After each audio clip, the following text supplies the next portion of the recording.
सभासदों, माननीय सभापति जी।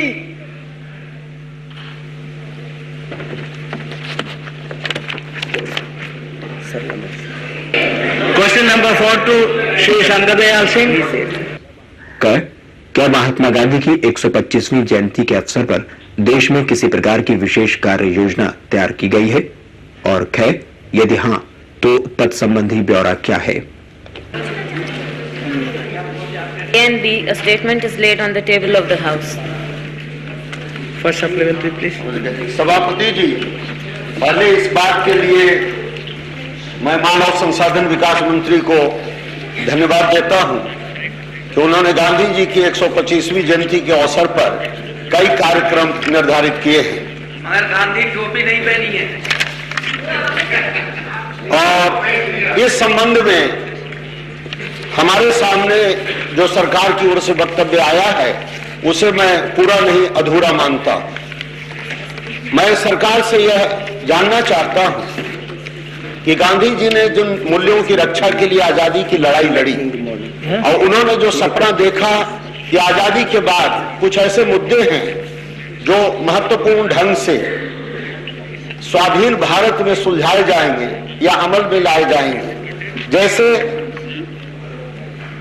ग्रामोद्योग, बेसिक शिक्षा, राष्ट्रभाषा, भारतीय भाषाओं की उन्नति, मातृभाषा में ही प्रारंभिक शिक्षा, राष्ट्रीय एकता, सद्भाव, ये कुछ गांधीवाद के मूलभूत सिद्धांत थे।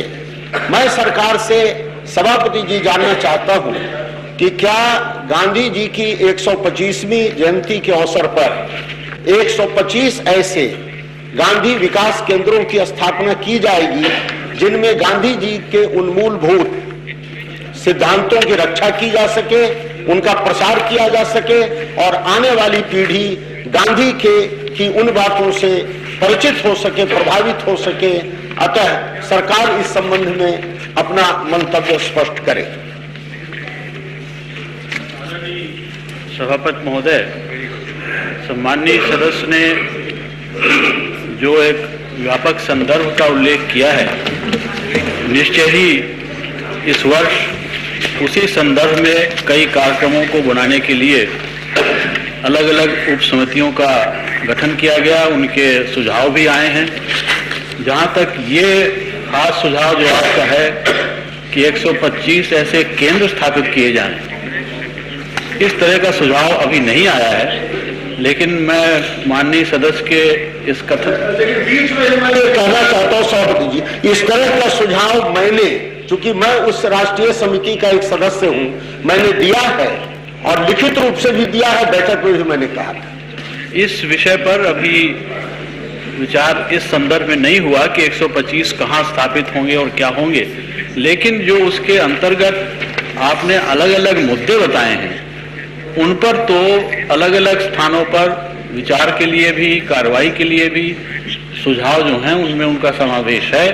केंद्र स्थापित करने के बारे में अभी कोई फैसला नहीं हुआ है, उस पर भी विचार जरूर किया जाए।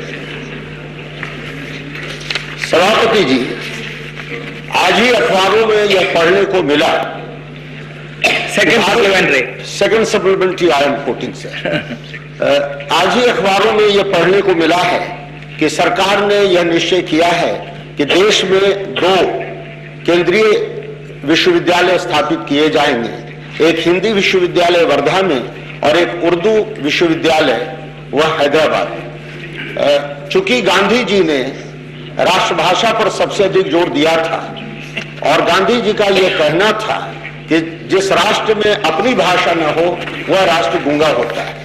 उनका बार बार कहना था स्वाधीन भारत में हिंदी ही यहाँ की राष्ट्रभाषा होगी, जिसे हम राजभाषा कहते हैं, और उनका कहना था कि अन्य भारतीय भाषाओं का भी उसी रूप में विकास हो। मैं सरकार से इस संबंध में जानना चाहूंगा कि क्या प्रारंभिक शिक्षा गांधी जी के कहे अनुसार हर जगह मातृभाषा में होगी, और जो केंद्रीय विश्वविद्यालय आपने वर्धा में स्थापित की है वह केंद्रीय विश्वविद्यालय क्या गांधी जी के नाम पर आप महात्मा गांधी केंद्रीय हिंदी विश्वविद्यालय नामकरण करेंगे, यह मैं जानना चाहता हूं। आदरणीय सभापति महोदय, जहाँ तक गांधी जी के विचार राष्ट्रभाषा के संबंध में हैं, वे न केवल हम सबको विदित हैं लेकिन वो मान्य भी हैं। प्रश्न केवल ये था कि भाषा के संबंध में कुछ तात्कालिक परिस्थितियां पैदा हुई जिनके संदर्भ में पंडित जवाहरलाल नेहरू ने कुछ वचन दिए देश के उन भागों के लिए जहां हिंदी भाषा नहीं थी। उनके जो वो एश्योरेंसेस हैं उनको ध्यान में रखकर ही आगे की कार्रवाई होगी, उसके अतिरिक्त जाकर कार्रवाई होने का प्रश्न नहीं उठता।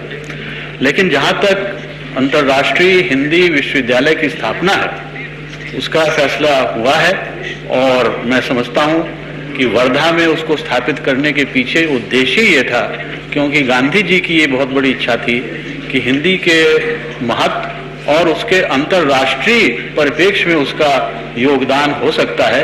इसी के संदर्भ में वो स्थापना हो रही है और उसको गांधी जी के नाम पर करने को पूरा करने के लिए गांधी के विचारों की हत्या की जा सकती है।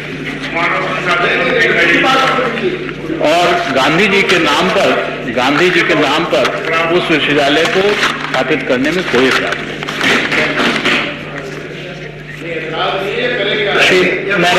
गांधी जी के नाम पर वह विश्वविद्यालय किया जाएगा। जी हाँ, चलिए।